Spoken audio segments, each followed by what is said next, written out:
Fala, meus queridos bioguerreiros e bioguerreiras, tudo bem com vocês? Eu sou o Thiago Nascimento e hoje eu vim falar com vocês a respeito de uma pergunta que me fazem bastante.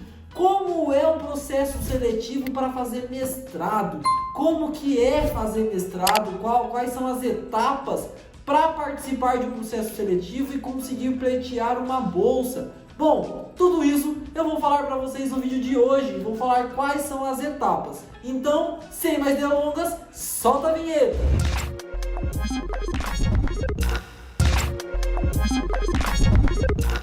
Bom, pessoal, vamos conversar hoje sobre o mestrado, sobre como é as etapas para participar de um processo seletivo.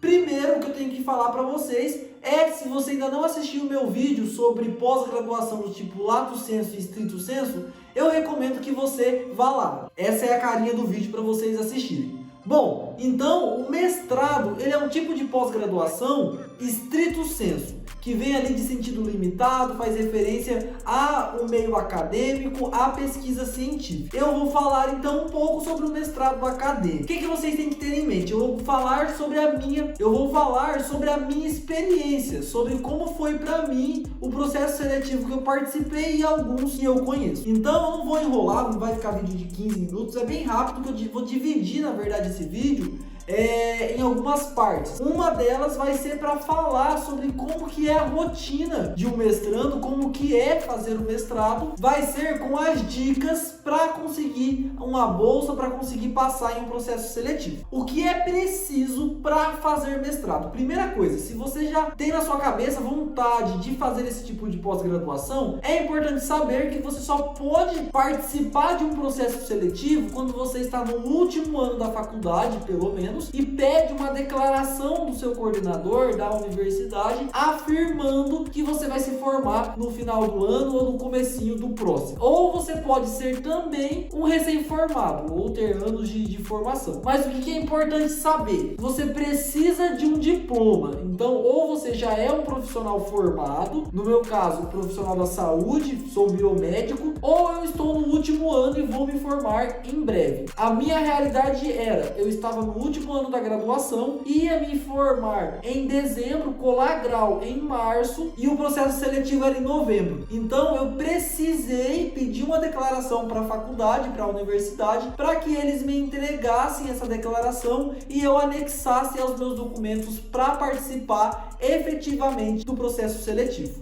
Então, abre o edital todo ano, abre o edital com todos os tópicos para estudar. O que eu fiz, qual que era o programa que eu escolhi participar? É o programa de patologia experimental da Universidade Estadual de Londrina. É um dos melhores do Brasil todo, inclusive recomendo, todo ano abre processo seletivo, vocês podem participar.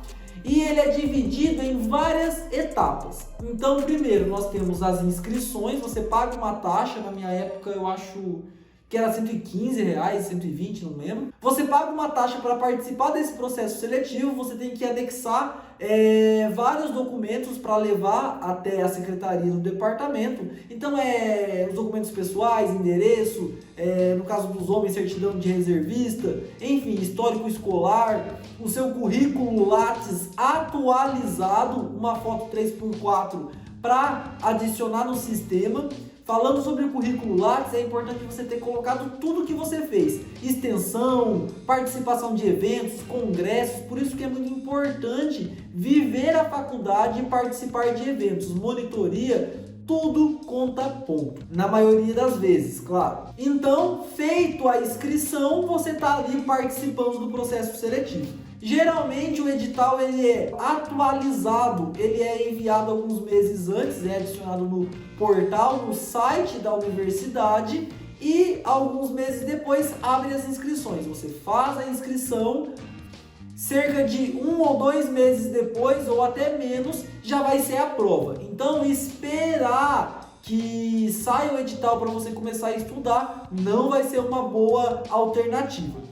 Então, já temos aqui a primeira etapa, que é a inscrição. Você já fez a inscrição. O segundo passo desse processo seletivo é, então, a prova. É fazer uma prova escrita. Na minha realidade, a prova que eu fiz, a de patologia experimental, era 2 provas, uma de patologia e uma de imunologia, tendo como conteúdo programático tudo que estava no edital. Então, de imunologia, imunidade inata, adaptativa, hipersensibilidade, resposta a tumores, respostas a transplantes, entre N outras coisas. De patologia tinha os conteúdos de adaptação celular, carcinogênese, um monte de tema relacionado ao tema geral, patologia e imunologia. Então, os livros que eu utilizei para estudar foram o Abas para imunologia e o Hobbes e Coltrane para patologia. Tem também Mogliolo, entre N outras possibilidades de estudo. No edital, eles colocam também as referências bibliográficas. Vocês podem consultar os livros, baixar, emprestar na biblioteca para conseguir se organizar e estudar. Então, a segunda parte desse processo seletivo é a prova. No meu caso, foi uma prova escrita e também objetiva, mas a maior parte escrita, tendo conteúdo principal essas 2 áreas, imunologia e patologia, porque é o que está em volta do programa que eu queria participar. A próxima etapa é agora a análise de currículo, onde é feita uma média ponderada do currículo. Então, é aqui que o seu currículo Lattes vale ponto. Tudo que você fez, monitoria, se você apresentou os trabalhos, se você apresentou banner, vai ser calculado e computado nessa etapa. Vai somando, então, vai tendo a média dessas notas para chegar na última etapa, que é a entrevista. A entrevista, eles vão te convocar, é necessário ter passado pela prova, ter tirado nota mínima na prova escrita. Eles te convocam para ir lá no departamento, onde eles vão te fazer algumas perguntas, vão te entrevistar. Vão perguntar o porquê você está querendo fazer mestrado em patologia experimental, quais são os seus objetivos futuros, se você pretende sair do país, pretende fazer um intercâmbio no doutorado, quais são os seus planos. Eles querem te conhecer, saber o porquê você está ali. Se não é apenas exclusivamente pela bolsa, pode acontecer, tem alguns casos assim.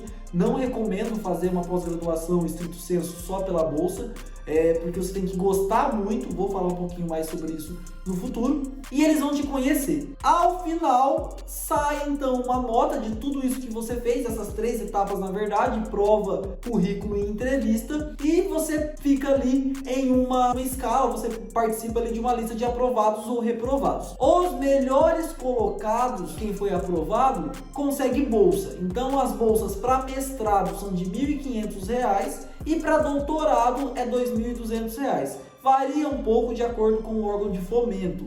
Essas bolsas, esses valores que eu estou falando, são as bolsas pagas ali, fornecidas pela CAPES. Então, eu fui bolsista CAPES quando eu fiz o meu mestrado, hoje eu faço doutorado, também pelo programa de patologia experimental, e é muito importante frisar para vocês que depende muito do desempenho, depende muito da nota final, mas nós temos uma variação da disponibilidade de bolsas de acordo com o programa. Então, às vezes o programa de fisiologia tem mais bolsas, consegue distribuir melhor essas bolsas, de genética tem mais ou menos, enfim, isso varia bastante. Então é importante entender que a bolsa é distribuída de acordo com a colocação desse aluno e o número de alunos que serão contemplados vai variar de acordo com o tanto de bolsas que esse programa recebeu. Provavelmente você deve estar se perguntando, mas Thiago, meu Deus, precisa saber inglês? Precisa ser expert em inglês, ser extremamente fluente para conseguir fazer um mestrado, para conseguir passar em um processo seletivo?